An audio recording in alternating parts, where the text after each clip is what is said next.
A terceira prática sobre evidências de reações, eu fiz uma reação utilizando bicarbonato de sódio, tá? Que é essa substância que tem essa fórmula aqui, NaHCO3. Tá? Eu usei esse bicarbonato na forma sólida e ao bicarbonato eu adicionei ácido clorídrico, HCl. Tá? O HCl em solução aquosa. Ou, em outras palavras, eu posso escrever a equação assim, ó, NaHCO3 sólido, que é o pozinho branco, mais H mais aquoso, mais Cl menos aquoso. Por que eu separei? Porque o HCl está dissolvido em água. Se ele está dissolvido em água, ele está com seus íons, ou melhor, se ele está em água, ele está ionizado, né? O ácido ioniza, libera H+. Se a gente retira o H+, sobra Cl-. Bom, quando eu misturo o bicarbonato com ácido, o bicarbonato vai entrar em contato com o meio aquoso. O bicarbonato é solúvel em água. Quando ele se dissolve, ocorre a liberação do íon Na+, e do ânion bicarbonato, que é esse HCO3-. Então, no final das contas, no início da mistura do bicarbonato com o ácido clorídrico, a gente tem naquele meio reacional lá, a gente tem o íon Na+, tem o íon bicarbonato, que é o HCO3-, tem o íon H+ proveniente do ácido e tem o ânion cloreto também proveniente desse ácido que ionizou, né? Tirou o H+, sobrou Cl-. Considerando que houve mudanças, quem pode ter reagido com quem aqui? Na+ com H+ não devem se juntar porque eles são cátions, cargas positivas não vão se atrair. O mesmo para bicarbonato e cloreto, ânions também não devem se atrair. Então, pode acontecer isso aqui, né? O Na+ se juntar com Cl-, tá? Porém, se você assistiu o finalzinho da outra aula lá, que eu falei que não precisava e tal, NaCl, né? Na+, Cl-. Se isso aqui se juntar, vai formar NaCl, que é o cloreto de sódio que você já está cansado de saber. Porém, o meio é aquoso. A reação foi feita com ácido clorídrico aquoso, dissolvido em água. NaCl em água se dissolve, então isso aqui vai ficar na forma aquosa. Então isso aqui vai ficar na forma Na+, Cl-. Ou seja, vai ter formação de uma substância nova? Não, naquele meio aquoso não. O Na+ dissolvido continua e o Cl- dissolvido continua. Agora, e esses dois aqui, ó, HCO3- com H+, eles vão se juntar. Então, aqui tem um H, um C e 3O, e uma carga negativa. Aqui tem um H e uma carga positiva. Se a gente considerar que vai juntar um positivo com um negativo, qual que vai ser a carga final desse produto aqui? Um positivo mais um negativo não vai ter carga, né? A carga vai ser zero. Então vai ser um H, um C, um O, aliás, 3 Os, né? Vai receber um hidrogênio, então passa a ser H2, H2CO3. Forma-se essa substância. Essa substância, preste bastante atenção, porque isso aqui vai aparecer muito para você ao longo dos anos aí, tá? No primeiro ano, no segundo ano, no terceiro ano, quando você for fazer vestibular, Enem, na faculdade, se for da área de ciências humanas, exatas ou da natureza, vai aparecer muito isso aqui para você, tá?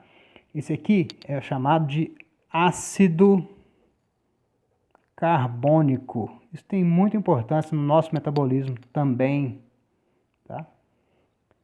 Esse ácido carbônico é um ácido instável. Significa que ele não tem tendência de permanecer desse jeito aqui. O ácido carbônico H2CO3, ele espontaneamente se decompõe. Ele se transforma em água mais gás carbônico. tá? Não sei se o professor de vocês ou a professora já falou a respeito de chuva ácida ou algo do tipo, mas na nossa atmosfera tem gás carbônico. Quando chove, a água da chuva reage com gás carbônico nessa reação no sentido inverso ao que eu escrevi. Então, quando a água da chuva reage com gás carbônico, no sentido inverso aqui, ó, produz ácido carbônico. Isso significa que a chuva é naturalmente ácida, tá? O problema são os efeitos de aumento na concentração de gás carbônico, na concentração de dióxido de enxofre, dióxido de nitrogênio, que acidificam ainda mais a chuva, mas naturalmente ela já tem uma leve acidez do ácido carbônico formado da reação entre água e CO2. Tá? Mas eu estou falando da outra reação agora que importa, esquece essa aqui.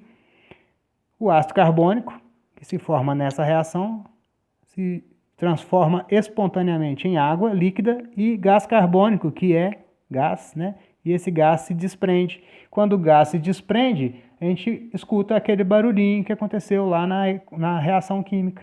Né? Isso aqui é uma equação. O que aconteceu lá na prática foi a reação. Então, a efervescência, nesse caso, foi a produção do gás carbônico a partir do ácido carbônico. E o ácido carbônico veio do bicarbonato mais ácido, mais H+. Tá?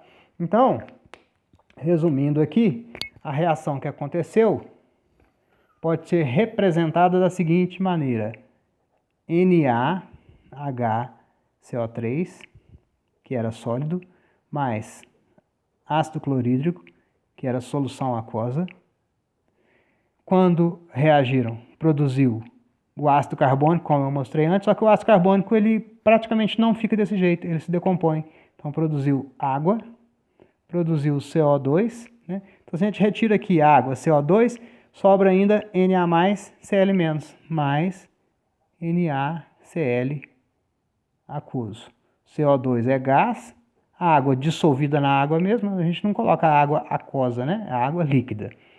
E esse CO2 que se desprendeu é o que dá a efervescência. Beleza?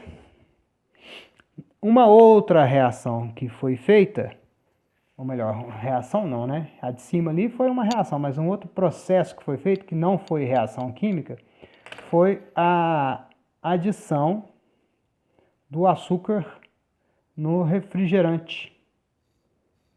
O refrigerante, eu utilizei lá a Pepsi, né? Refrigerante e várias outras bebidas são gaseificadas. Significa que elas contêm gás. Então, refrigerante é líquido e tem gás adicionado, tá? Ocorre adição de gás e esse gás que é adicionado nos refrigerantes, nas bebidas gaseificadas, é o gás carbônico, CO2. Tá? Vou representar aqui o CO2 como sendo essa bolinha. Faz de conta que essa bolinha aqui é uma molécula de CO2. Essa molécula num meio aquoso, então vamos colocar aqui algumas moléculas de água aqui, próxima delas. Mais ou menos, só para representar, né? O gás carbônico está dentro do líquido, do refrigerante, porque ele interage de alguma maneira, mas não vem ao caso aqui exatamente como agora, mas ele interage com o líquido. O líquido é principalmente água. Tem outras coisas lá, tem corante, tem açúcar, um pouco de açúcar, né? Mas o CO2 está interagindo com a água. Acontece que o CO2 é apolar. As substâncias apolares fazem interações por dipolos através de dipolos induzidos. Esses dipolos induzidos são de baixa intensidade, ou em outras palavras, são interações fracas. Então, se você pega um refrigerante e deixa esse refrigerante aberto por um tempo, não precisa fazer nada, que o gás que está presente nele vai embora. Depois de algum tempo que o refrigerante está aberto, que você tenha que fazer nada. Por quê? Porque a interação da água com ele se dá através de uma interação de dipolo induzido que é fraca. Se a interação é fraca, é fácil dela ser rompida. Tá? Então a água não tem muita força para segurar o gás carbônico e a pressão desse gás é suficiente para que ele escape, né? Se o sistema não estiver fechado. Mas na experiência, o que eu fiz? Eu joguei aqui dentro um pouco de sacarose. Sacarose é açúcar.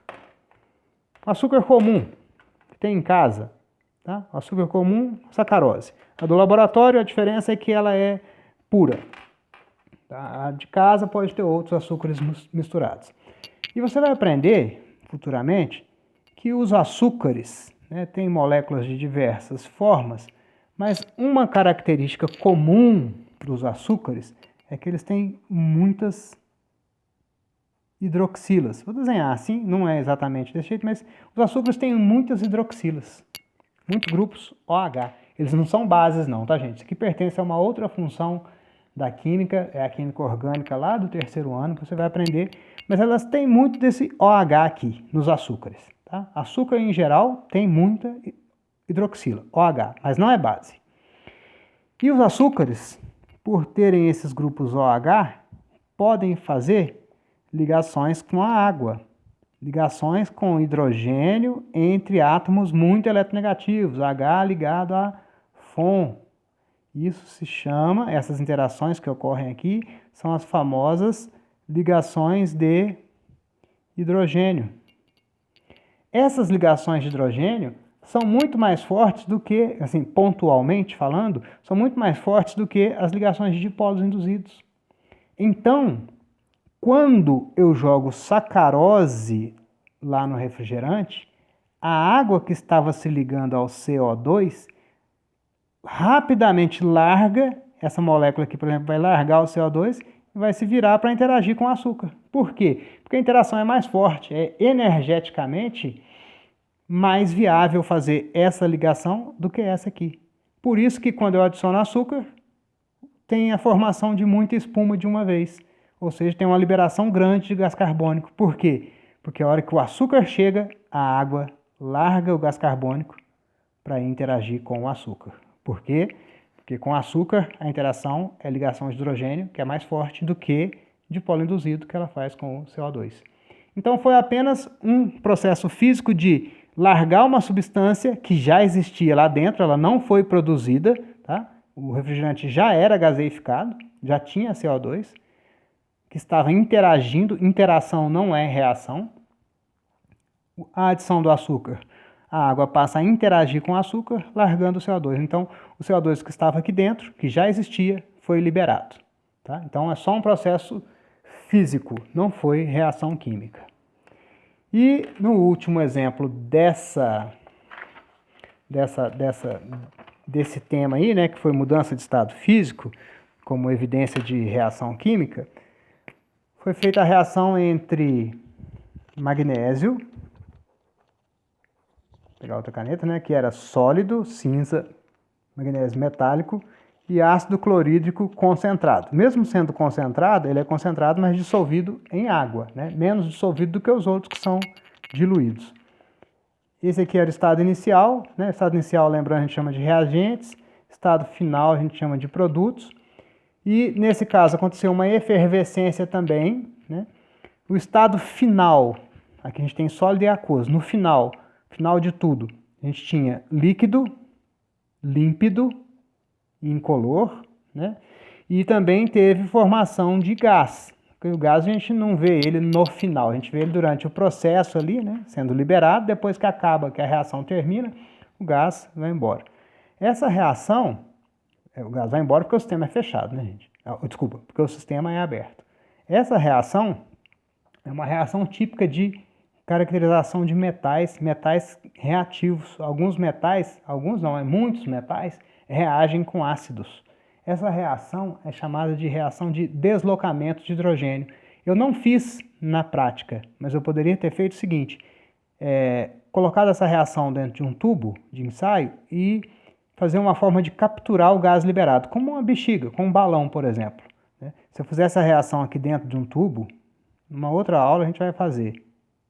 Se eu tivesse feito aquela reação dentro de um tubo de ensaio, e se eu colocasse uma bexiga aqui, uma bexiguinha dessas de festa, um balão de festa, o gás ia sair e ia encher essa bexiga. Tá? Aí eu poderia pegar essa bexiga, tirá-la daqui, fechar, né, bloquear, e essa bexiga está cheia de gás.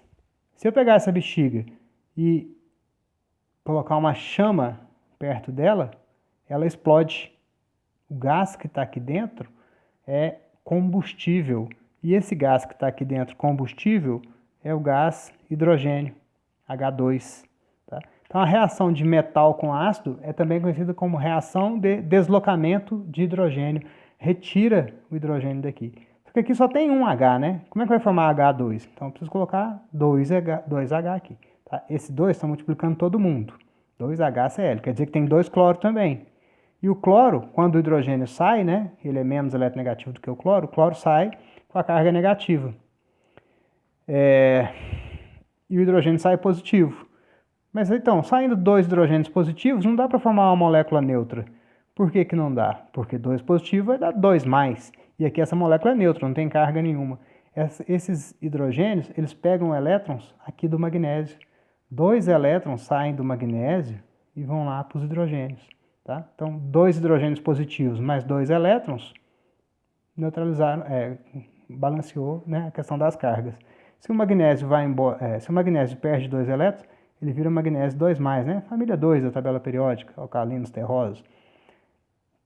Cloro negativo, magnésio positivo, MgCl2. O magnésio é mais 2, o cloro é menos 1, então por isso 2 cloros aqui. Acontece que o meio é aquoso e o cloreto de magnésio, cloreto de quase tudo é solúvel, né, gente?